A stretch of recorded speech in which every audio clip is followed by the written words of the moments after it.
ভাইদেরকে নিয়ে আজকের এই ইফতার মাহফিলের সম্মানিত সভাপতি, বাংলাদেশ জামাত ইসলামী ঢাকা মহানগরী উত্তরের সম্মানিত আমির জনাব সেলিম উদ্দিন, আমাদের মাঝে উপস্থিত হয়েছেন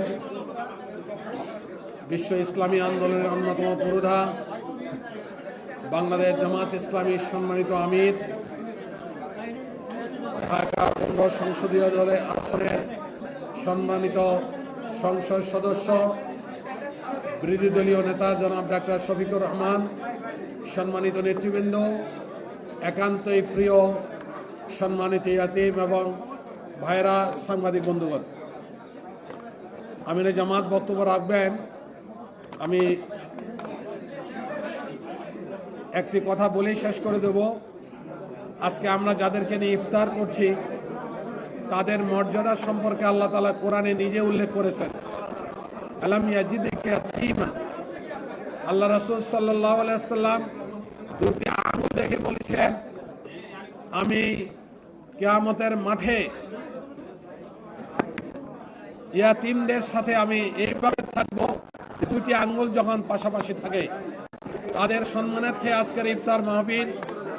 আমরা মাহে রমজান শুরু হয়েছে এবং এই মাহে রমজান সম্পর্কে বক্তব্য রাখার সময় সুযোগ আরো হবে। শুধু এতটুকু বলবো, কোরআনের একটি আয়াতের শেষাংশ যে মাহে রমজানের মূল তাৎপর্যটা কি।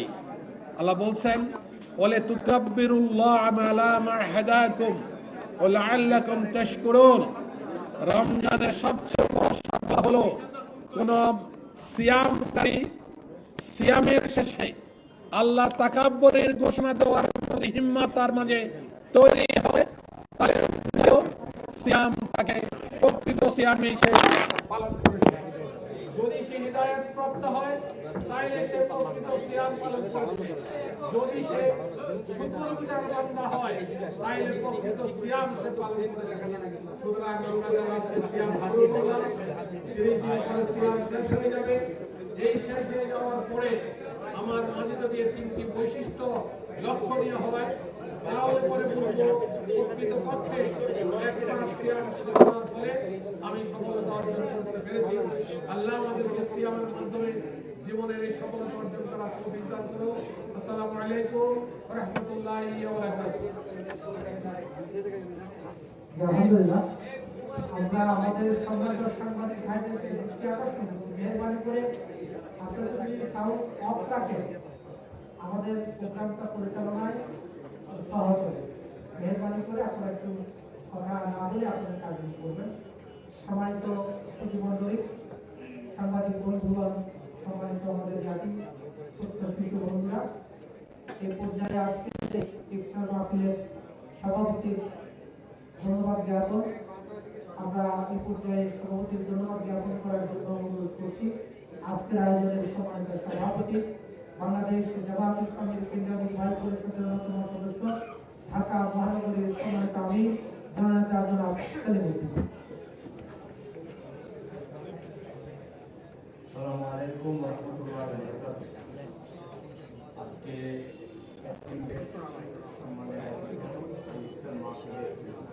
সম্মানিত প্রধান অতিথি, আমাদের জামাত ইসলামীর সম্মানিত আমির এবং ঢাকা 15 সংসদীয় আসন থেকে নবনির্বাচিত মাননীয় সংসদ সদস্য এবং আমাদের জাতীয় সংসদের সম্মানিত বিরোধী দলীয় নেতা, বাংলাদেশের জনগণের প্রাণপ্রিয় নেতা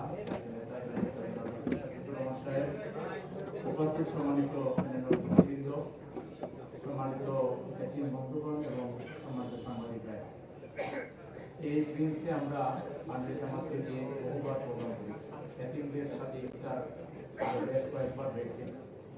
আজকে আমরা শুকরিয়া আদায় করছি আমির জামাতকে এমপি হিসাবে এবং জাতীয় সংসদের বিরোধী দলের নেতা হিসাবে আজকে প্রথম সন্তানের প্রথম ইফতার তিনি এতিমদের সাথে করছেন। এটা আল্লাহ নবীজির সম্মান, তিনি এতিমদেরকে ভালোবাসতেন, এতিমদেরকে তিনি সম্মান দিতেন, এতিমদের অভিভাবক ছিলেন, বন্ধু ছিলেন। সেই সুন্নতকে পালন করি আমাদের নেতা, আমাদের আমির জামাত প্রতি বছরই এতিমদের সাথে প্রথম ইফতার করে থাকেন। আজকেও তিনি মেহরবানি করে সময় দিয়েছেন। এই জন্য আমরা ঢাকা মহানগরীর পক্ষ থেকে তাকে আন্তরিক ধন্যবাদ জানাচ্ছি, মোবারকবাদ জানাচ্ছি এবং আমরা এটাই আহ্বান জানাচ্ছি যে আমাদের এই বাংলাদেশকে সুন্দর করার জন্য, এই বাংলাদেশকে ফেসিবাদ মুক্ত করার জন্য, এই বাংলাদেশকে একটি কল্যাণের বাংলাদেশ হিসাবে, ইনসাফের বাংলাদেশ হিসাবে প্রতিষ্ঠা করার জন্য আমরা আমাদের আমির জামাতের নেতৃত্বে এগিয়ে যাব। আমরা সবার দোয়া চাই, বিশেষ করে আমাদের একটি বন্ধুদের কাছে আমরা দোয়া চাই আমরা যেন একটি সুন্দর বাংলাদেশ প্রতিষ্ঠায় ঐক্যবদ্ধভাবে বাংলাদেশে আমরা কাজ করতে পারি। বাংলাদেশের মানুষের যে চেতনা, এদেশের মানুষ ইসলাম প্রিয়, এদেশের মানুষ কোরআন প্রিয়, এদেশের মানুষ কোরআনের চেতনায় বিশ্বাস করে, সেই কোরআন এই মাহে রমজানে নাযিল হয়েছে। কেমন লাগে এই মাহে রমজানে আমরা প্রত্যেকে কোরআন পড়ার চেষ্টা করি, বোঝার চেষ্টা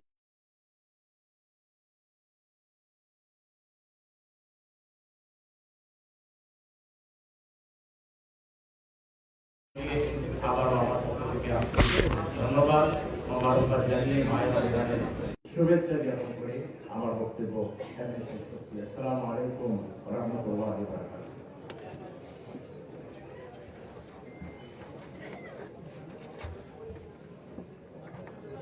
আলহামদুলিল্লাহ, আমরা সম্মানিত মহানগর আমির এবং আজকের প্রোগ্রামের সভাপতি সেলিমুদ্দিন ভাইয়ের কথা শুনলাম।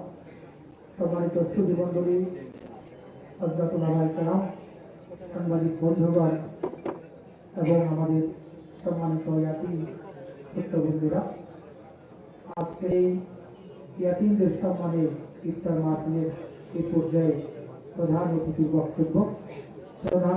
বক্তব্য রাখার জন্য বিনীত অনুরোধ করছি বাংলাদেশ জামাত ইসলামীর সম্মানিত আমির, বিশ্ব ইসলামী আন্দোলনের অন্যতম নেতা, বাংলাদেশের জাতীয় সংসদের বিরোধী নেতা, ঢাকা ১৬ আসন থেকে তথা মিরপুর ৮ থেকে জনগণের ভোটে নির্বাচিত আমাদের শ্রদ্ধেয় সংসদ সদস্য জননেতা জনাব ডাক্তার শফিকুর রহমান। প্রধান অতিথি বক্তব্য রাখছেন জননেতা জনাব ডাক্তার শফিকুর রহমান।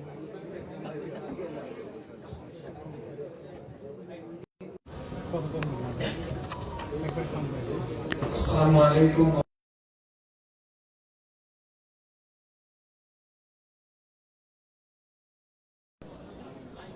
আইতাম বন্ধুগণ, উপস্থিত সুধীমণ্ডলী, আমার প্রিয় সহকর্মীবৃন্দ, সাংবাদিক ভাইয়েরা, আজকে বলা হচ্ছে যে এতিমদের সম্মানে এই আয়োজন, আসলেই তাই, কিন্তু টেবিলে কোনো এতিম নাই। আমার সিটে এতিম বসবে একজন, আমি যেখানে বসেছি।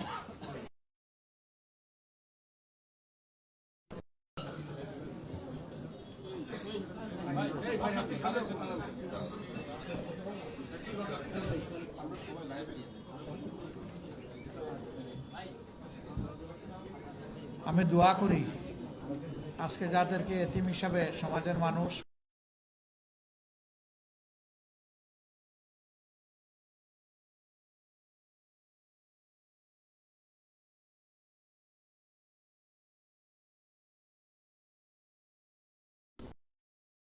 দুনিয়ায় আমরা যারা আছি তাদেরকে আল্লাহ তাআলা দায়িত্ব দিয়েছেন এদের প্রতি ভালোবাসা এবং সম্মান প্রদর্শন করার জন্য। আলহামদুলিল্লাহ রাব্বিল আলামিন, ওয়াসসালাতু ওয়াসসালামু আলা রাসূলিহিল কারীম ওয়া আলা আলিহি ওয়া সাহবিহি ওয়া আহলি বাইতি আজমাইন। আউযু বিল্লাহি মিনাশ শাইতানির রাজীম। শাহরু রমাদানাল্লাযী উনজিলা ফীহিল কুরআন হুদাল লিন-নাস ওয়া বায়্যিনাতিন মিনাল হুদা ওয়াল ফুরকান। সাদাকাল্লাহুল মাওলানাল আযীম। রমজান মাস হচ্ছে সেই মাস যে মাসে আল্লাহ তাআলা কোরআন নাযিল করেছেন। এ কোরআন সত্য এবং মিথ্যার মধ্যে সুস্পষ্ট পার্থক্য নির্ধারণকারী। আল্লাহ তাআলা যা বলেছেন সত্য বলেছেন। সম্মানিত বন্ধুগণ, আল্লাহ তাবারক ওয়া তাআলার শুকরিয়া আদায় করি। রজব মাস আসার সাথে সাথে রাসূল আকরাম সাল্লাল্লাহু আলাইহি ওয়াসাল্লাম মহান রবের দরবারে বিগলিত চিত্তে দোয়া করতেন, আল্লাহুম্মা বারিক লানা ফি রজব ওয়া শাবান ওয়াবাল্লিগনা রমাদান। হে আল্লাহ, তুমি এই রজব এবং আগত শাবানের বরকত দাও আর রমজান পর্যন্ত হায়াত আমার পৌঁছে দাও। আলহামদুলিল্লাহ, আল্লাহ তালা আমাদেরকে রজব দিয়েছেন, শাবান দিয়েছেন। আল্লাহ তালা রজব এবং শাবানে তার মাবরুর বান্দাবান্দিকে যত নিয়ামত দান করেছেন, আল্লাহ যেন মেহরবানি করে আমাদেরকেও তাই দান করে। আলহামদুলিল্লাহ, আল্লাহ তালা আমাদেরকে অন্তত এই রমজানটা পর্যন্ত পৌঁছে দিয়েছেন। আজকে প্রথম রমজান। এই মাসের গুরুত্ব সম্পর্কে আল্লাহ তালা কালামে হাকিমে বর্ণনা করছেন যে রমজান সেই মাস যেই মাসে আল্লাহ কোরআন নাজিল করেছেন। এই কোরআনটা কি? কোরআন হচ্ছে হেদায়া। হেদায়াকে হেদায়া হচ্ছে আপনি কোন পথ ধরে চলবেন, কোন কাজ করবেন, কোন কাজ করবে না, যে গাইড বুক এটা আপনাকে বলে দিবে, এটার নাম হচ্ছে হেদায়া। এই হেদায়াত আল্লাহ তাআলা যেদিন মানব সৃষ্টি করেছেন সেই দিন থেকেই দান করেছেন।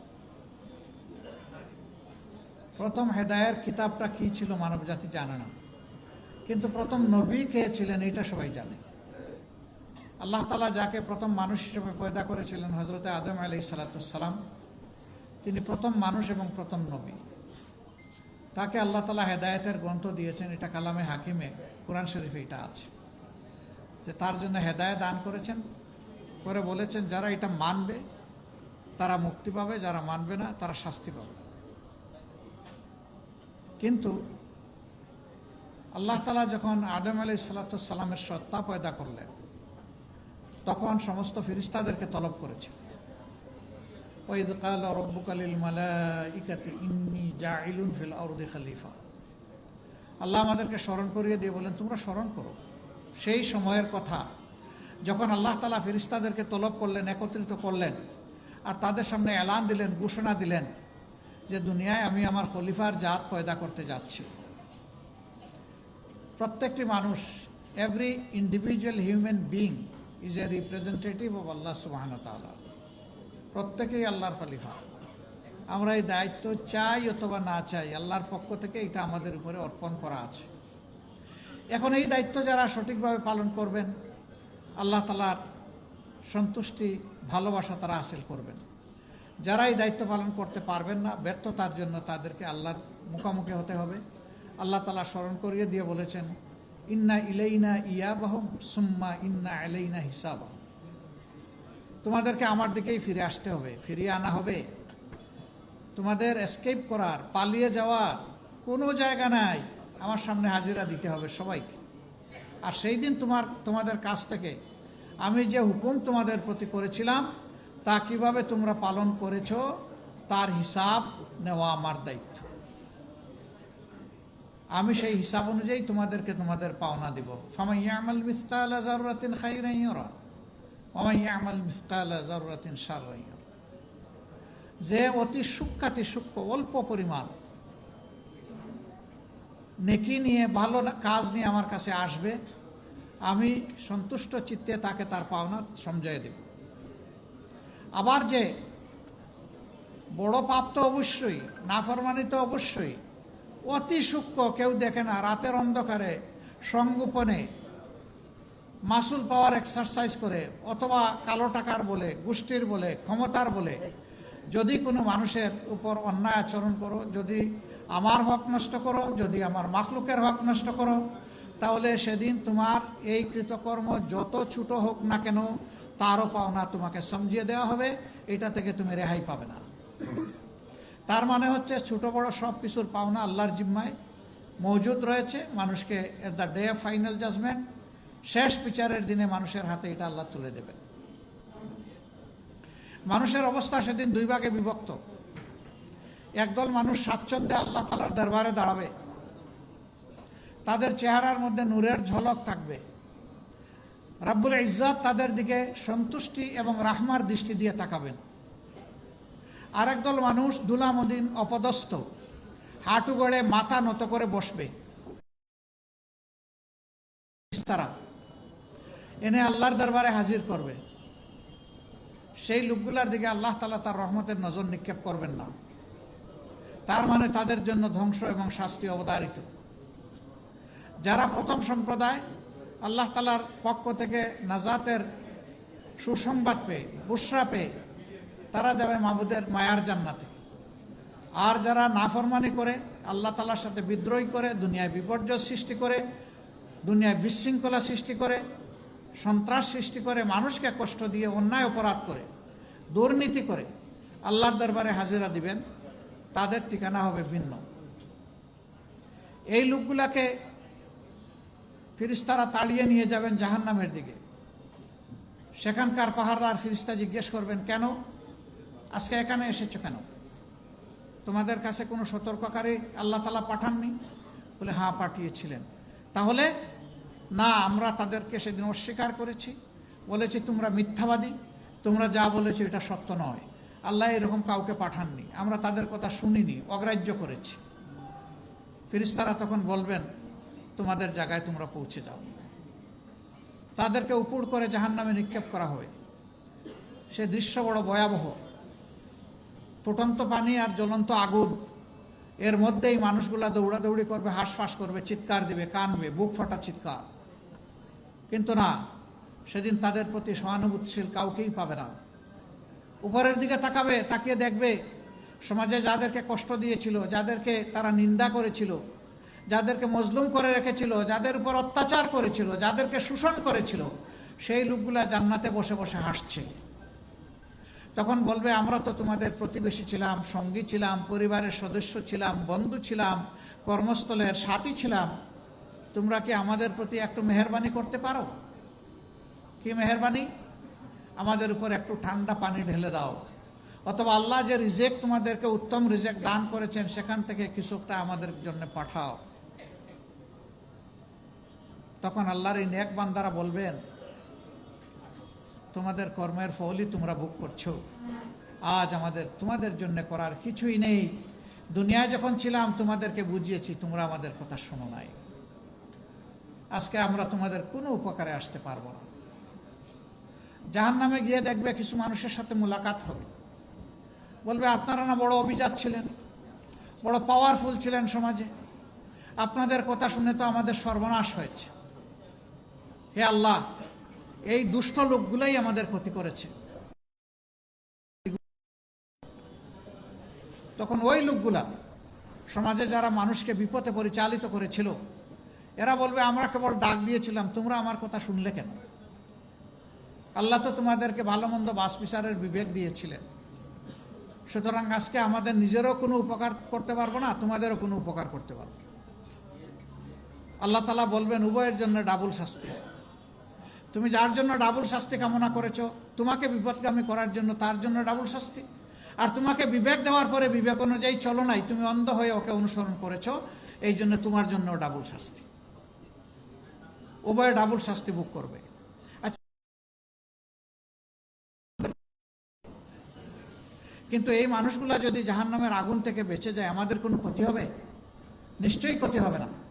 মহান আল্লাহ তাআলার দরবারে দোয়া করি, আল্লাহ যেন অন্তত আমাদের এই জমিন, এই ওয়াতন, এই দেশের সমস্ত মানুষগুলোকে তার নিয়ামত ভরা হেদায়েত দান করে, এবং তার অংশীদার যেন আল্লাহ আমাদেরকেও করেন, আমাদেরকেও যেন হেদায়েতের এই নিয়ামত থেকে আল্লাহ বঞ্চিত না করে।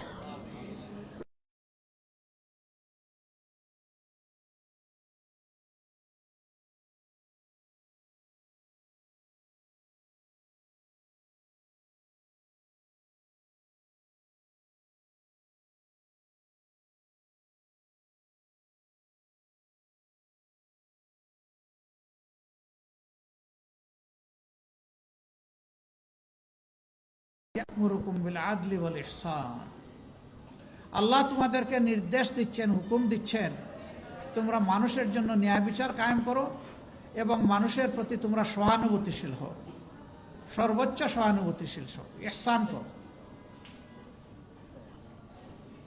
ওয়া ইতাইজিল কুরবা, আর যারা তোমাদের আপনজন তাদের হক তাদেরকে দাও। ওয়া ইয়ানহা আনিল ফাহশা ওয়াল মুনকার, আর সমাজে যত অপকর্ম আছে, নির্লজ্জতা আছে, এগুলা রুখে দাও, ঠেকিয়ে দাও, বন্ধ করে দাও। ওয়াল বাগ, বেশরমি যত কাজ আছে, বকিয়ে যাওয়ার যত ব্যাপার আছে, সেগুলা থেকে মানুষকে বুঝাইয়া তোমরা বিরত রাখো। আমরা আমাদের সরকারের কাছে তাই প্রত্যাশা করি।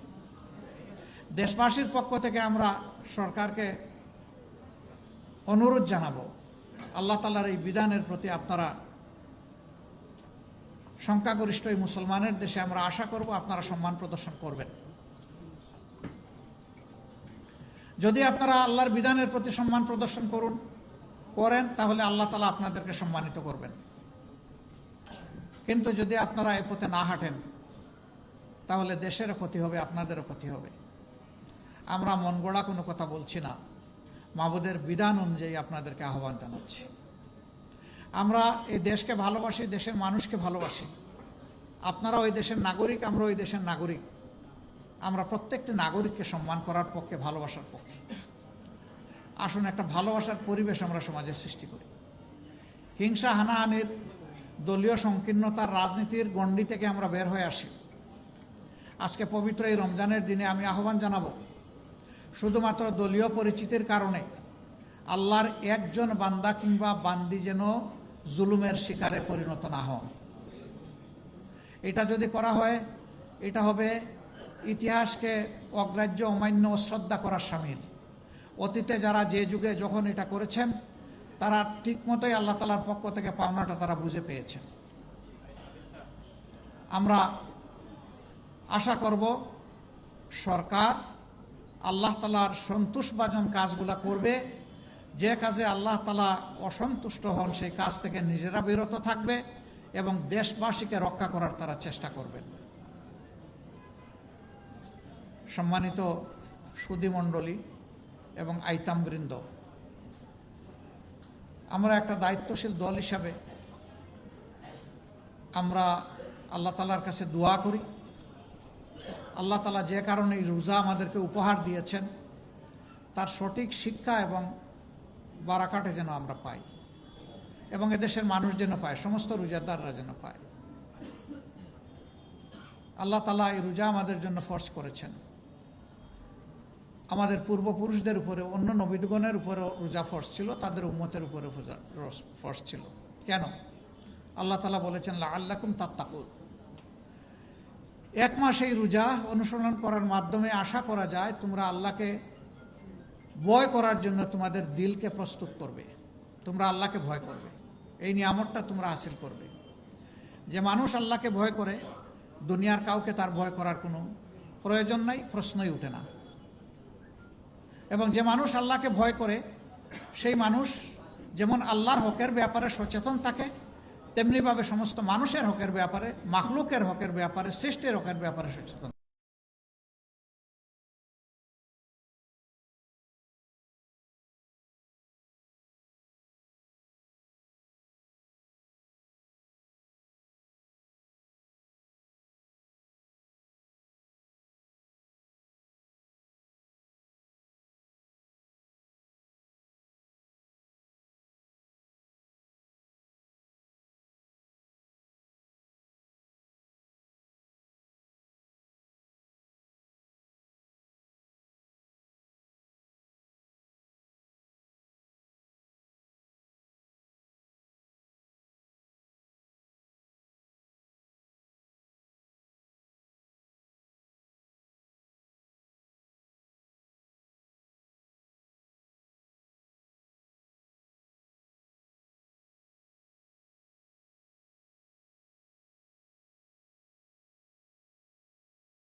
নেওয়া আপনাদের দায়িত্ব,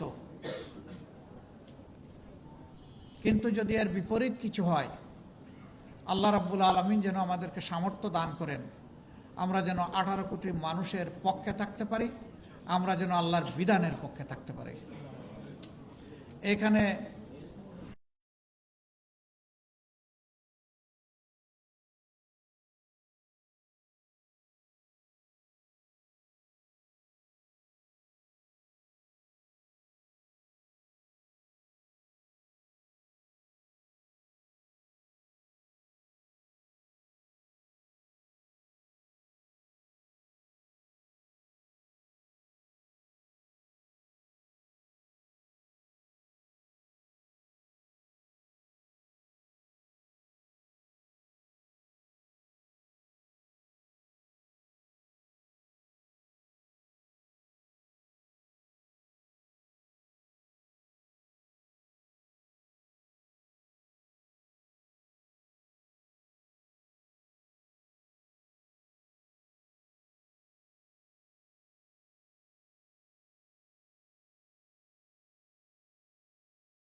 তাদের সকলের প্রতি আমার অনুরোধ, মাদ্রাসায় যারা লেখাপড়া করেন তারা বড় সৌভাগ্যবান, তারা কোরআন হাদিস নিয়েই চর্চা করেন।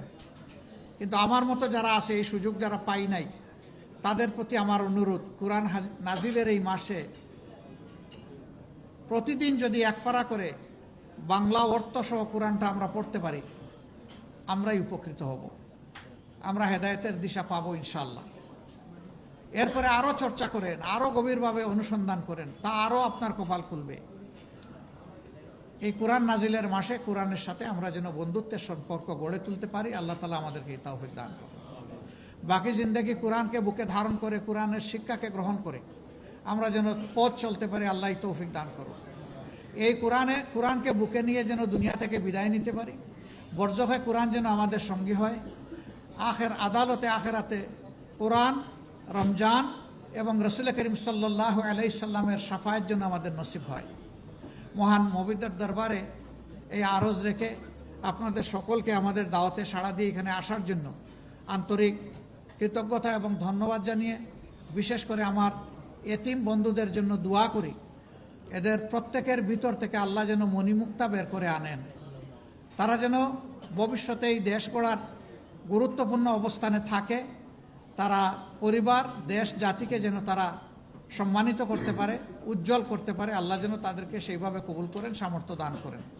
সুবহানাকাল্লাহুম্মা ওয়া বিহামদিকা আশহাদু আল্লা ইলাহা ইল্লা আনতা আস্তাগফিরুকা ওয়া আতুবু ইলাইক। আসসালামু আলাইকুম ওয়া রাহমাতুল্লাহি ওয়া বারাকাতুহু।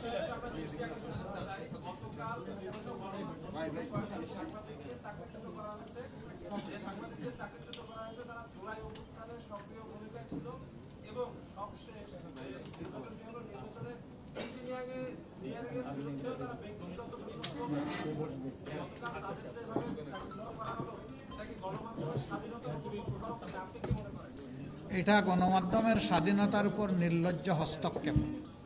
যারা এটা করেছেন তাদের প্রতি আমাদের বিনয়ী অনুরোধ, আপনারা এখান থেকে ফিরে আসুন, যারা যেখানে ছিল তাদেরকে পুনর্বহাল করুন। যদি না করেন তাহলে আপনারাই এক নায়কতন্ত্রী শাসন ব্যবস্থা কায়েম করার জন্য এবং ফিসিবাদ ফিরিয়ে আনার জন্য আপনারা দায়ী থাকবেন। এ কাজ যারাই করবেন আমরা তাদেরকে সমর্থন করব না, আমরা এই কাজের নিন্দা জানাই এবং আমরা দাবি করি রাইট নাও, শুধু সাংবাদিক না, কোনো একটা সরকারি, আধা সরকারি, স্বায়ত্তশাসিত বেসরকারি প্রতিষ্ঠানের একজন পিয়নের উপরেও যেন সেই আঘাত না আসে। যদি আসে তাহলে এদেশের জনগণকে আমরা সাথে নিয়ে অবশ্যই আমরা প্রতিবাদ করব, প্রতিরোধ আমরা গড়ে তুলব। এটা আমরা মানব না, কোনো অবস্থায় মানব না। আমাদের অঙ্গীকার ছিল স্বাধীন বিচার ব্যবস্থা এবং স্বাধীন গণমাধ্যম, এই দুইটাকে আমরা পূর্ণ স্বাধীনতায় দেখতে চাই। গণমাধ্যম তার মতো করে চর্চা করুক, জনগণ গণমাধ্যমের মেসেজ কীভাবে নেবে এটা জনগণের ব্যাপার।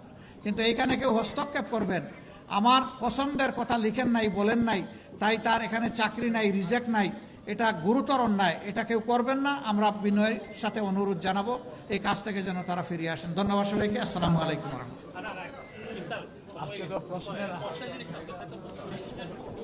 জি একটু বসবেন।